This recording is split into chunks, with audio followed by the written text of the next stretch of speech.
Madame Ostrate. Monsieur le Président, mes questions sont quasiment exclusivement destinées au ministre Bernard Clairfailly, mais je pense qu'il n'est pas là. Si, il nous a rejoint, il vous écoute. Je D'accord. suis là. Bonjour Madame Ostrate. Bonjour. Alors, premièrement, beaucoup de personnes m'ont interpellée sur la question des salons de toilettage qui ont été forcés de fermer suite aux mesures de confinement. Mais à mesure que la période de confinement se prolonge, la situation commence à poser problème pour certains animaux. Le toilettage n'est pas qu'une question esthétique. Pour des animaux à poils longs, il s'agit d'un soin indispensable pour leur bien-être. Ne pourrait-on pas, lors d'une réunion interministérielle, décider d'autoriser les rendez-vous auprès des toiletteurs, comme on le fait pour les consultations chez des vétérinaires pour des motifs de santé et de bien-être animal? Les toiletteurs ne courent d'ailleurs pas un grand risque puisque le contact avec le propriétaire pourrait respecter les mesures de distanciation et le travail consiste à soigner un animal qui ne peut pas transmettre le virus. Ma deuxième question concerne les animaux qui sont acheminés à l'abattoir d'Anderlecht. Dans certains pays, on a vu des camions transportant des animaux se retrouver bloqués pendant 18 heures aux frontières et des bouchons de plusieurs dizaines de kilomètres se former. D'ordinaire, le transport est déjà un véritable enfer pour les animaux. Beaucoup meurent d'épuisement pendant le parcours. La situation s'est encore aggravée avec la crise. J'aimerais donc savoir comment fonctionne l'abattoir d'Anderlecht en ce moment. Sait-on s'il a été impacté, notamment par rapport au transport, mais aussi au temps d'attente des animaux dans l'abattoir et à leur manipulation par le personnel? L'abattage d'un animal est un acte extrêmement violent et il ne faudrait pas ajouter de la souffrance ou de la détresse par un changement de cadence, une pénurie de personnel ou des temps d'attente rallongés. Troisièmement, je souhaiterais à nouveau interroger le gouvernement à propos des refuges pour animaux. La crise sanitaire nous occupe depuis plusieurs semaines maintenant. A-t-elle donné lieu à une vague d'abandon? Par ailleurs, j'ai vu hier qu'une décision de soutien aux refuges avait été prise et je la salue. Peut-on en connaître les modalités? Et toujours par rapport aux abandons, on a beaucoup rappelé ces dernières semaines que les animaux ne transmettent pas le Covid-19. C'était une communication nécessaire et je m'en réjouis. Mais je pense qu'il faut rester vigilant par rapport à des mesures parfois ambiguës. Je pense par exemple à un tract sur le Covid-19 édité par une commune de la région qui indique qu'il est obligatoire de tenir son chien en laisse. Ce type de communication risque de créer des amalgames, d'autant plus qu'il s'agit du rappel d'une règle habituelle qui n'a rien à voir avec le coronavirus. Quatrièmement, il y a la situation des pigeons en ville. La politique généralement appliquée par les autorités est l'interdiction pure et simple du nourrissage. Même en temps normal, même en période ordinaire, une meilleure mesure serait d'appliquer un nourrissage encadré, comme on le fait pour les chats errants. Cela améliorerait la condition sanitaire des pigeons bruxellois tout en limitant certaines nuisances. Les oiseaux se nourrissent en effet de nos déchets, ce qui constitue une alimentation inadaptée. Un nourrissage encadré serait d'autant plus nécessaire en période de confinement, puisque les pigeons peinent à trouver la moindre nourriture. La famine n'est pas une méthode éthique de gestion de population. Une idée serait justement de profiter de ce contexte pour réaliser un test de nourrissage contraceptif à plus grande échelle que ce que fait la ville de Bruxelles actuellement. Cinquièmement, qu'en est-il des animaleries? On sait que les magasins d'alimentation pour animaux peuvent poursuivre logiquement leur activité, mais beaucoup de ces commerces vendent aussi des animaux vivants. Est-ce qu'ils continuent de le faire ou sont-ils soumis aux mêmes restrictions que connaissaient les jardineries? Sait-on si la crise et le confinement ont eu un impact sur les animaux qui sont détenus dans ces exploitations? Si les ventes diminuent ou sont à l'arrêt, que font-ils de ces animaux? Est-ce que Bruxelles Environnement ou un autre organisme contrôle ces commerces? Et plus largement, dans quelle mesure le service bien-être animal de Bruxelles Environnement est-il impacté par la crise? Enfin, on a pu lire dans la presse les opinions de plusieurs universitaires, dont par exemple le chercheur François Gemène, qui s'inquiète des conséquences environnementales désastreuses que pourrait engendrer une certaine relance économique après la crise. Je sais que l'urgence reste la gestion de celle-ci, mais il ne me semble pas trop tôt pour parler de l'après. On le voit dans plusieurs pays, les politiques de relance s'annoncent catastrophiques pour le climat. Le Canada prévoit déjà de redémarrer plein pot son industrie pétrolière et gazière. La Chine envisage la construction de centaines de nouvelles centrales au charbon. Et la République tchèque ainsi que la Pologne auraient annoncé leur souhait que soit abandonné le Green Deal de la Commission européenne. Alors j'aimerais entendre le gouvernement bruxellois à ce sujet et savoir s'il est bien hors de question de revenir sur ces objectifs environnementaux prévus dans l'accord de majorité, ainsi que sur la position de la région par rapport aux enjeux européens. Merci. Alors, je voulais peut-être commencer par la question de savoir si on va continuer à s'occuper de l'environnement et du climat et comment va s'organiser la relance. Il est clair que le gouvernement va continuer à mettre en œuvre l'accord de majorité. Il y a toujours un accord de majorité et il continuera à être l'élément de balise essentiel de l'action du gouvernement, aussi évidemment en politique environnementale. Et donc on entend bien que la transition climatique et environnementale reste au cœur des politiques de la région. Ça devra être le cas aussi pour la relance de l'économie. Il y a évidemment des mesures d'urgence qui ont été prises par le gouvernement et Madame Tract les a détaillées, a répondu à des questions sur tout ça. Mais pour ce qui est des politiques de relance, elles devront autant que possible se situer dans le cadre de la transition climatique et environnementale, comme c'est prévu d'ailleurs dans l'accord de majorité. De Patou de Mme Ostrade sur les refuges et aussi sur les centres équestres. Question de Mme Ostrade sur le toilettage, sur l'abattoir et le transport des animaux, sur les pigeons également et sur les animaleries. J'espère n'avoir rien oublié. Alors, sur les refuges pour animaux, la situation des refuges est en fait variable d'un refuge à l'autre. Un refuge, par exemple, a fermé ses portes entièrement et il n'a donc pas pu faire des adoptions.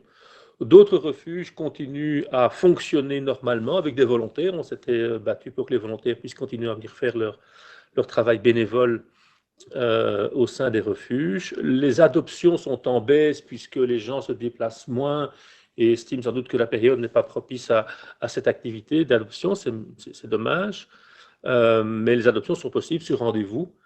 Il n'y a pas, selon nos informations, de saturation des refuges. Hier soir encore, 7 refuges nous indiquaient avoir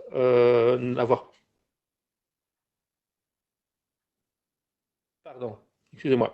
7 refuges précisaient encore hier ne pas avoir atteint leur capacité d'accueil maximale, donc il n'y a pas de tension particulière. Nous allons accorder un soutien financier à l'ensemble des refuges bruxellois en fonction de leur taille. L'aide ira de 1 500 à 3 000 euros en fonction de leur taille, donc il suffira d'être un refuge agréé et d'introduire le formulaire qui sera sur le site de Bruxelles Environnement. Comme on l'a rappelé, les animaux ne peuvent pas transmettre à leur maître le Covid-19. On fait systématiquement référence à cette information dans les communications pour que les gens ne développent pas une peur quelconque à l'égard des animaux en général et les animaux de compagnie en particulier. Cette information est rappelée sur le site de la santé publique, de l'OMS, de Bruxelles Environnement, etc. Et mon cabinet s'assure que toutes les communes soient bien informées et puissent relayer cette information auprès de leurs citoyens. Sur la question relative au fait de tenir les chiens en laisse dans les parcs, ça n'est pas lié à la question des chiens, c'est lié à la question de la multiplicité des personnes qui sont dans les parcs et au besoin d'assurer la distanciation sociale entre tous ceux qui veulent profiter des parcs pour se promener. À la question de M. De Patoul sur les centres équestres. Sur les centres équestres, donc il y a des centres équestres qui possèdent des chevaux dont l'activité est totalement à l'arrêt en raison de la période Corona. On va également leur octroyer une aide qui leur permettra d'assurer l'entretien et notamment la nourriture des animaux en cette période pour éviter qu'il y ait évidemment des restrictions ou des limitations à ce sujet. Alors j'ai des questions également sur, j'ai mélangé mes feuilles ici. Sur les salons de toilettage, question de la Mostrade, j'ai plusieurs fois été interpellé par cette question par plusieurs personnes qui s'adressent directement à nous.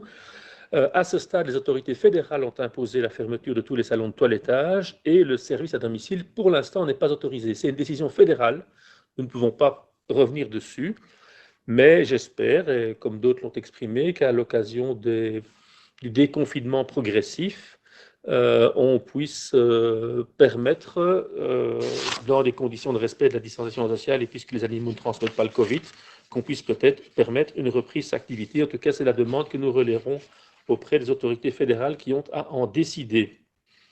Sur la question des transports d'animaux, alors je ne peux pas faire de commentaires sur la question des transports d'animaux aux frontières, ça ne relève pas des compétences malheureusement de la région bruxelloise, mais sur Anderlecht et l'abattoir, il me revient que peu d'animaux provenant de l'étranger, ils sont abattus. L'abattoir d'Anderlecht fonctionne avec des animaux plutôt du territoire belge. Depuis le confinement, il n'y a qu'un seul camion provenant de la France qui a passé la frontière le 15 avril dernier avec 5 bovins. Ils provenaient de Hierges, une commune limitrophe, donc ce ne sont pas des animaux qui ont fait de très grands trajets. Le respect des mesures de distanciation sociale a eu un impact limité sur le rythme d'abattage. Les animaux sont amenés dans le couloir d'acheminement en fonction de ce rythme adapté, donc il y a moins de pression, entre guillemets, sur les animaux en raison de la réduction de l'activité. Une fois dans le couloir, le temps d'attente des animaux reste inchangé, donc conforme aux réglementations et aux contrôles que nous menons. À leur arrivée, les animaux sont immédiatement abreuvés et les animaux qui ne sont pas abattus dans les 8 heures sont également nourris. Et malgré les conditions de travail un peu plus difficiles pour le personnel, les respects des règles relatives au bien-être animal font l'objet de la même attention. Sur les refuges sur animaux, j'y ai répondu. La question des pigeons en ville, mais elle relève plutôt de mon collègue M. Marron, puisque les pigeons font partie des animaux dits invasifs et qui sont gérés par le département biodiversité. Bon, il n'y a pas d'impact Covid particulier, cette question qui est une question structurelle, la gestion des pigeons. Il y a une étude qui a été commandée par le département bien-être animal et le service biodiversité de Bruxelles Environnement, qui a débouché sur un plan d'action à destination des communes. Au niveau des interventions de terrain, les conclusions de cette étude préconisent en premier lieu de diminuer la quantité de nourriture disponible, qu'elle soit intentionnelle ou non. Vient ensuite comme proposition la fermeture des sites de nidification en tenant compte des autres espèces, ou encore la mise en place de pigeonniers contraceptifs où les œufs fécondés sont éliminés, et le nourrissage encadré pourrait intervenir dans le contexte de la mise en place de pigeonniers contraceptifs qui visent à reporter et concentrer les nuisances dans des endroits contrôlés. La diminution des quantités de nourriture ne vise pas à provoquer une famine des pigeons, mais plutôt à limiter un état de surabondance alimentaire artificielle et ses conséquences néfastes. Dans tous les cas, les méthodes préconisées dans le plan d'action sont en accord avec la législation relative au bien-être animal, ainsi qu'avec l'ordonnance bruxelloise relative à la conservation de la nature. Vous avez posé une question également sur les animaleries. Sont-elles fermées, oui ou non? Les animaleries, généralement, pratiquement toutes, je crois, vendent de la nourriture pour animaux.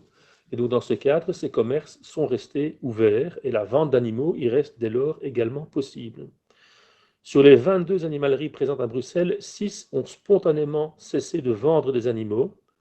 Et ces ventes ont repris par analogie à ce qui est appliqué aux jardineries depuis le 18 avril.